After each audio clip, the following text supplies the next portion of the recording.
Hi everybody, welcome to Theo and Olaf. My name is Irene. With me is Olaf, our Samoyed doggy. And today I want to share some tips on how to take a reactive dog, like Olaf, out into public.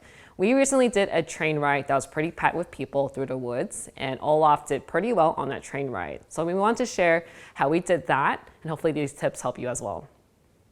Before you even take your dog out on an outing, you want to make sure that their physical and mental needs are met first. So the outing shouldn't be the first thing that your dog does during the day. You want to make sure that they've had time to run around, to play, to sniff.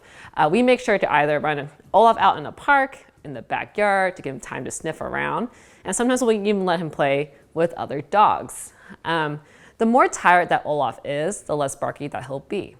Also, find something that's comforting for your dog in new and anxious situations. So for Olaf, because he is very fluffy, he is a Samoyed, he gets very hot easily. So we make sure to bring chilled water. Sometimes we ask for ice water, so that water keeps him hydrated, cool, and it's also a great distraction from other dogs and people.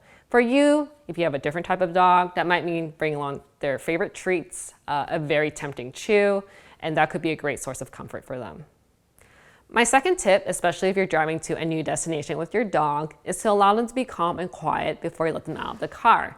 So for us, this means that we often arrive very early to our appointments, sometimes upward to an hour early, just so that Olaf has plenty of time to calm down. Once Olaf is calm and quiet, we'll let him out of the car. But if he starts getting barky instantly, starts getting yappy, we'll load him back up in the car, reset, and have him try again. So sometimes this process takes upwards of 10 to 15 minutes, but usually Olaf gets the point and will calm down.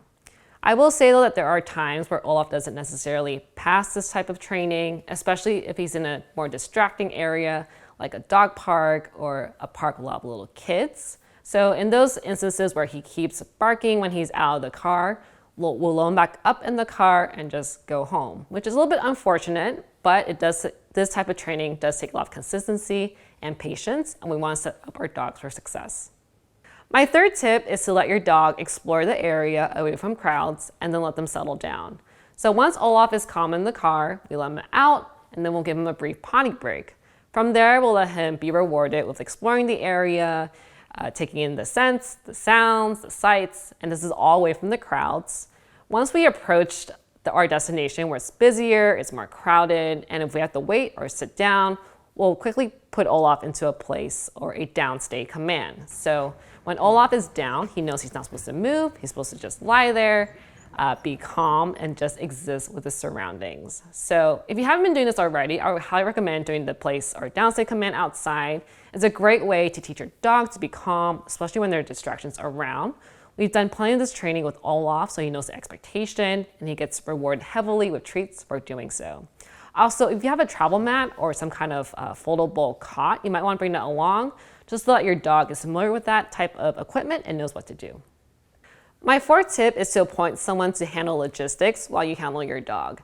So having to manage logistics while handling your dog can be very challenging. Eric and I have the luxury of having each other to support Olaf's need.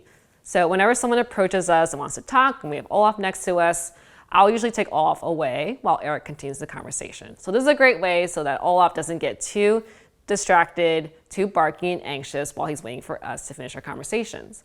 This goes similarly for other things like buying tickets, waiting to pick up something. We don't let Olaf just sit there and wait for us to do that. We'll have a dedicated spot for him to just relax and someone will just watch over him.